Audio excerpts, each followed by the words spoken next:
Mr. Adelman, David, has waited very kindly for his time. Now over to you, David, and let us hear a little bit more about conscientious objection amongst other subjects. Thank you so much. Thank you. The reason I'm spooked by being called Mr. Adelman, because only 3 people call me Mr. Adelman. Police officers, and civil enforcement agents, and my dentist. And when Mr. Adelman, please, and that's the cue to shit yourself, isn't it? When you get right. The other thing about the men-women thing, women are showing up because they are concerned for the future of their kids and grandkids. In my opinion, for no other reason. Well, there may be other reasons, but that's the fundamental reason. Men just drift through life and they just tend to just think about themselves. But women have got at least always got one eye on the kids and the grandkids. And so that's what's going on, which is why women and also women are tougher, way, way, way tougher than men on every level, on every single level. So if I was fighting a battle, I would delegate, I would deploy women, not men. You know, keener sense of smell, keener sense of everything. But there you go, that's another day's work. So, what else was I going to divulge? Oh yes, I've got to give full disclosure here. I am 1/4 Russian. So if war breaks out officially, I will have to go outside and give myself a good hiding. Just 1/4 of me, yeah. Right, so this was cobbled together very quickly. And so if there's any inconsistencies, please bear with me. I didn't know I was doing this till the other day. Right, one thing that we need to do is debunk the idea of being a conspiracy theorist. There is no such thing. And only today I was reading a book called Indoctrinating Our Children to Death by an American, so it's probably indoctrinating our kids to death. And I found this quote. Quote, some even believe we are part of a secret cabal working against the best interests of the United States, characterizing my family and me as internationalists, and with conspiring with others around the world to build a more integrated global political and economic structure, one world, if you will. If that's the charge, I stand guilty and I am proud of it. End of quote. That's from the autobiography of David Rockefeller. Please remember that quote. You can take a photo of it if you want. There is only conspiracy reality. Conspiracy theory was a CIA phrase. They took the C and the T from critical thinker and they twisted it, as everything happens in the Matrix, into conspiracy theories. Simply as they weaponize that phrase to keep us quiet. Everything they do is designed to keep us quiet and to discredit us and shame us into silence. So there you, have you got it all? Yes, I think you've got it all on screen. So that's fresh off the press, from my point of view anyway. So there you go. There is only conspiracy. There is no theory. It's reality. It's what's happening. The next time someone calls you names, quote David Rockefeller. Right, on we go. What did we learn from the COVID scenario about the globalist playbook and the, quote, reality, close quotes, that they are creating?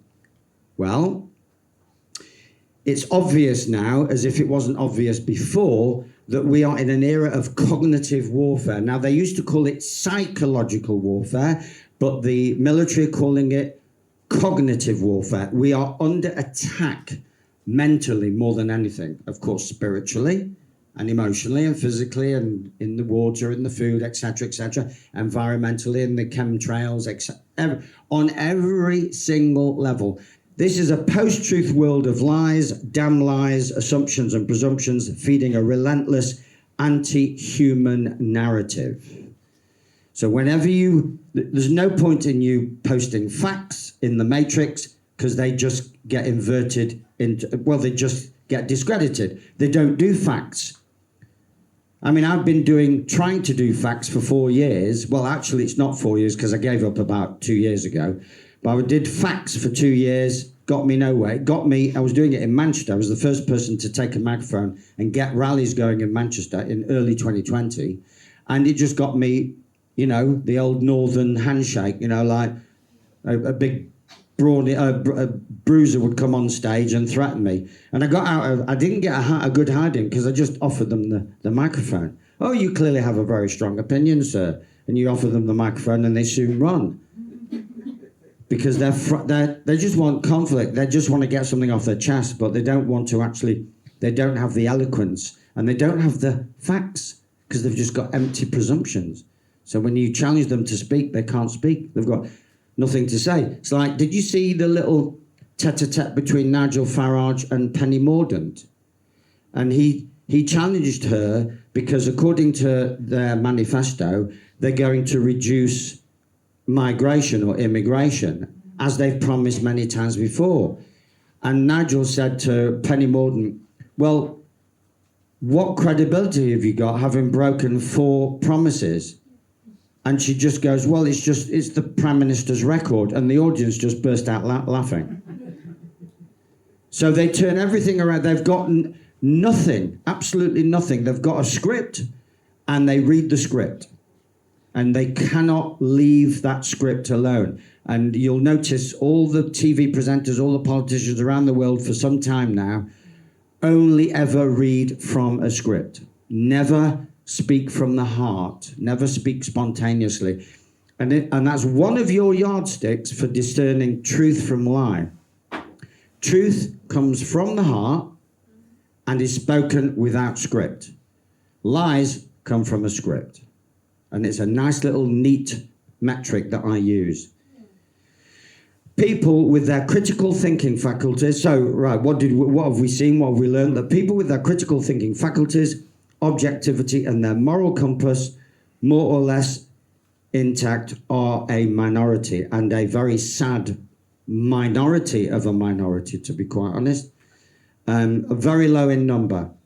I know we had 48% of the graduates or undergraduates, but when you add moral compass, you know, when you add on the yardsticks that you're measuring, then you're getting down towards 1 or 2 or maybe 3%.